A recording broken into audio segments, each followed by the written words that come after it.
Bonjour, je suis Béatrice du blog béatrice-petitdemange.com. J'accompagne les dirigeantes de centres de bien-être épuisées et fatiguées à redéfinir donc leur leadership et à reprendre, disons, en main leur travail, leur centre de bien-être.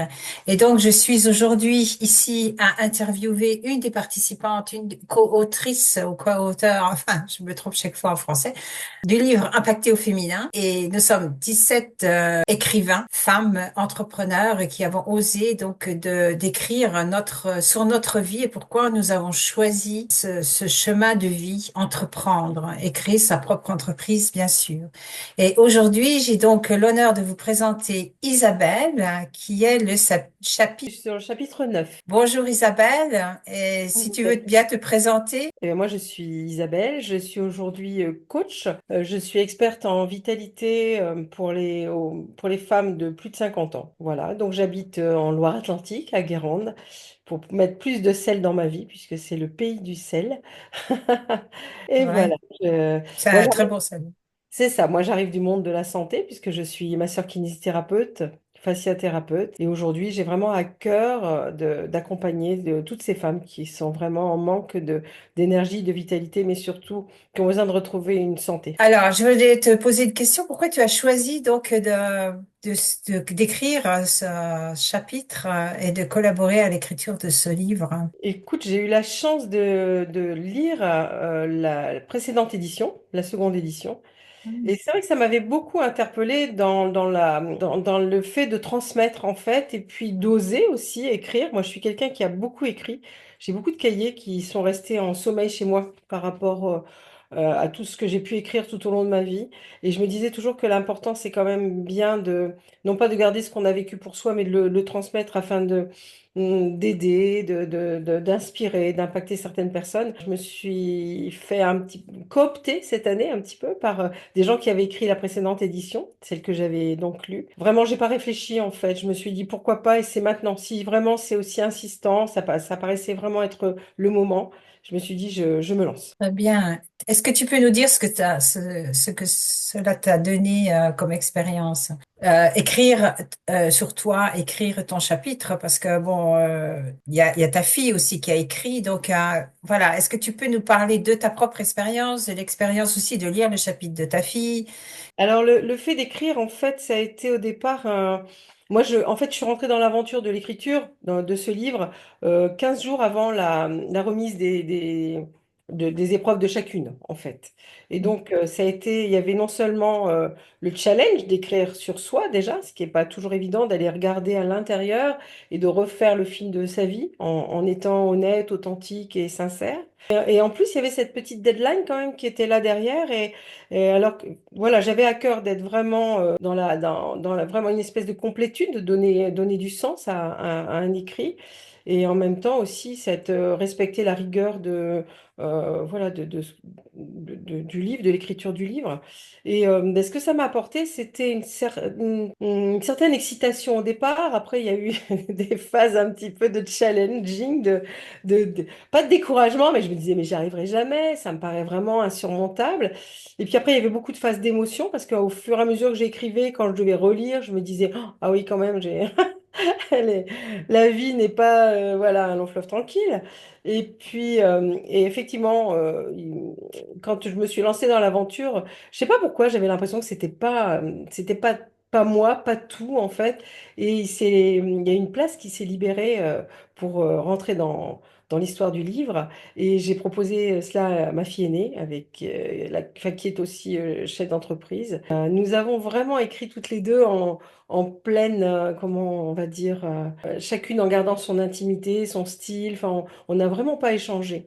On n'a rien à laisser transparaître de nos écrits, en fait. Moi, j'ai découvert son chapitre au moment vraiment de la relecture du livre, en fait. Et elle a découvert le mien de cette façon.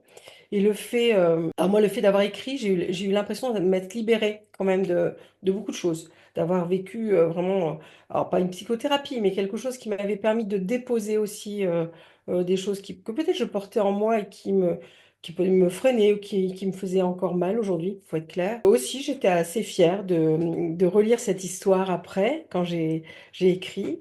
Et après, quand j'ai découvert le chapitre de ma fille, ça a été Enfin, c'était un peu une autre histoire. Il y avait une sensation de prolongement.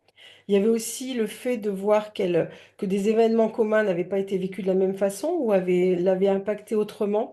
Comme dans toute histoire de résilience, j'ai avancé avec ce que j'étais à chaque fois au moment des événements. Et je me suis rendu compte qu'elle avait fait de même, mais vraiment avec toute sa jeunesse, avec, euh, avec tout ce qu'elle était. Et que franchement, nous avons pris chacune des chemins parfois différents. Et que, en fonction des événements, voilà, moi j'ai vécu un divorce un petit peu difficile, douloureux, qui a été, je pense, très douloureux pour mes enfants aussi, qui a été très challenging au niveau matériel, au niveau, bref. Et je me suis rendu compte que chez ma fille, ça avait créé un besoin de se mettre à l'abri, de ne jamais manquer, enfin, chose que moi, je n'ai pas forcément ressenti, en fait, dans l'histoire du vécu. Et Mm. effectivement, quand j'ai lu, d'abord, j'ai eu beaucoup d'émotions. Et puis en même temps, je suis très fière de son parcours et je me dis qu'elle a de jolies valeurs et je suis contente d'être sa maman. Bravo à toutes les deux, vraiment. Ça a été une découverte aussi pour nous, hein, de l'autre côté, parce qu'on ne savait pas et on vous a découvert pratiquement à Paris quand on a fait Oui, la soirée de célébration. Donc, ça a été une surprise un peu pour tout le monde. Je pense qu'aussi pour Biba, ça a été une surprise. oui, en plus, Alors, on a la chance d'avoir une belle complicité, d'avoir une belle hmm, complémentarité aussi. On s'est beaucoup épaulé. C'est ma fille aînée. Elle a été très présente. Elle a un petit côté très maternel aussi. Elle est très responsable. Elle a été très responsable très jeune. Et c'est vrai qu'aujourd'hui, voilà, c'est une très belle personne. hmm. Oui, oui, tu peux vraiment être fier de ça. Et j'ai connu aussi ton fils. On a connu aussi ton Oui, fils à la soirée de Paris. Vraiment, des enfants très proches de toi. oui. Et très, enfin, très Trois équilibré enfants. aussi. Oui, oui, ça se voit. Vous avez vraiment un super rapport entre vous. Oui, oui, ils ont de belles valeurs. Ils ont aussi construit leur histoire, leur personnage, ce qu'ils ont choisi de vivre. Et c'est vrai que chaque petit rocher sur notre parcours leur a offert aussi de transformer leur vie. Et aujourd'hui, quand je les vois vivre, je me dis que quand même chacun avec son identité, son unicité, ils sont vraiment chouettes et puis ils sont là pour inspirer le monde. Et ça, je trouve que voilà, c'est une belle Mhm. étape de vie et c'est un beau chemin à parcourir. Mhm. Qu'est-ce que tu aurais comme conseil à donner à une femme qui commence son entreprise? Hmm. Je rajouterais même à n'importe quel âge, parce qu'il n'y a pas Ouais. d'âge pour ça. Donc j'aurais une question, c'est savoir quel conseil, quel genre de conseil tu pourrais donner à une femme qui commence son entreprise à n'importe quel âge, je tiens à préciser, parce qu'il n'y a pas d'âge pour ça, et il faut pas se freiner sur l'âge, surtout pas. Tout à fait. Si j'avais un conseil à donner à quelqu'un qui démarre son entreprise, ce serait de n'écouter personne, d'écouter son cœur, d'écouter son envie, sa passion, de se lancer vraiment, et afin d'oser et de ne pas être influencé par des personnes qui auraient réussi ou non, ou qui auraient des peurs qui ne sont pas les siennes. C'est avant tout de se lancer. Et il y a toujours un adage qui dit mieux vaut que les choses soient faites que parfaites, et oser démarrer, faire le premier pas déjà, et après les choses viendront, les conseils, les aides peut-être. Mais il faut vraiment avancer et se faire confiance et aller avancer seul. Oser. Oser sans écouter les autres. Vraiment. Très bon conseil. Et que moi, je fais mon coaching à partir du cœur, donc c'est un très, très bon conseil. C'est son Merci. cœur, il faut écouter sa passion, son impulsion, son énergie, et puis Mm, ne pas laisser le feu s'éteindre. Donc voilà, faut y aller. Après, on peut se tromper, on a le droit de se tromper, on revient, on change, on s'adapte. Mais avant tout, il faut se lancer. mm. On a le droit à l'échec, on a le droit à beaucoup de choses, mais la priorité, c'est voilà, de partir de soi, de partir de qui on est et de se faire confiance, d'avancer. Qu'est-ce que le réseau ou disons, les gens autour de toi, je ne sais pas si tu utilises beaucoup Internet ou si tu travailles beaucoup sur Internet aussi, mais qu'est-ce que le réseau en général, et après tu mets ce que tu veux dans le réseau, Mhm. euh, a eu comme conséquence pour t'aider, disons, au niveau professionnel et peut-être aussi personnel, je sais pas. Alors, au niveau personnel, j'ai surtout tendance, bon, c'est vrai que j'ai de très bons amis, donc quels que soient les événements que j'ai vécus, je suis quelqu'un d'assez autonome malgré tout et d'assez, comment dire, j'ai beaucoup d'énergie J'ai beaucoup d'élan. Et c'est vrai que même quand je suis un petit peu abattue, quand je me retrouve vraiment à vivre des choses très difficiles, j'aime me sentir entourée, mais j'ai aussi besoin de cette paix intérieure pour avancer. J'ai besoin de cette force intérieure. Et c'est vrai que, par exemple, ça m'est arrivé d'être malade, j'ai eu des cancers c'était très chaleureux de sentir l'amour autour de moi, mais j'avais aussi besoin de ressentir ma force et voilà, mon rebond intérieur. Et je n'étais pas en état de gérer les émotions des autres, en fait.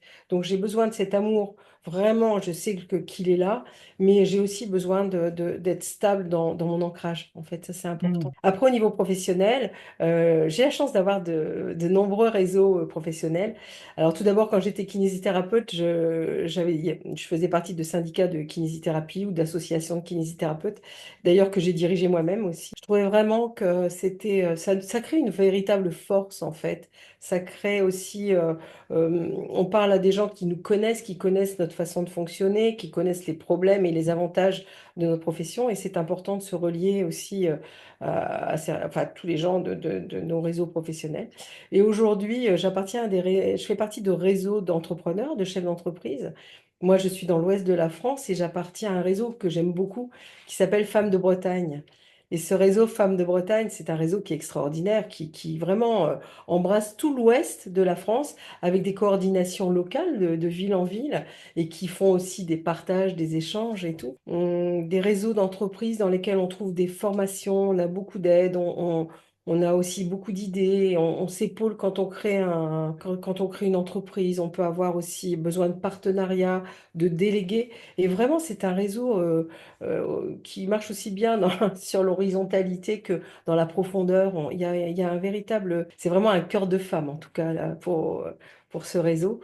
Et sinon, j'ai rejoint des réseaux aussi sur Nantes qui s'appelle le Leadership au féminin, qui est aussi un réseau qui permet aux femmes qui sont en création d'entreprise ou qui ont déjà créé leur entreprise d'aller encore plus loin, vraiment d'oser voilà, vraiment grossir, être en croissance, évoluer, aller encore plus loin dans les entreprises. Et cette association, de chefs d'entreprise fait venir aussi des femmes très connues en fait dans le monde et qui viennent vraiment inspirer toutes les nanas qui sont là et qui ont vraiment parfois des étoiles dans les yeux en écoutant leur parcours. Mm. C'est beau tout ça, hein. Merci. Alors, dernière question, très ouverte, hein. Si tu as envie de rajouter quelque chose ou de dire quelque chose que tu n'as pas pu exprimer ici, là, qu'est-ce que tu voudrais dire si tu as quelque chose, bien sûr, hein. J'ai toujours à dire, c'est que en fait, il y a pas d'urgence, mais j'aurais envie de dire que ce soit aux femmes ou aux hommes, d'ailleurs à tout le monde, que la vie est belle, que vraiment il faut se la faire très très belle, mais surtout sans qu'il y ait d'urgence, ne pas perdre de temps, c'est-à-dire profiter de chaque instant, vraiment, quel qu'il soit, et vraiment se dire que chaque instant est une expérience, est apprenant, et que ça peut être des moments de bonheur, des moments de douleur, des moments de difficulté. On en a tous vécu, on en vivra encore.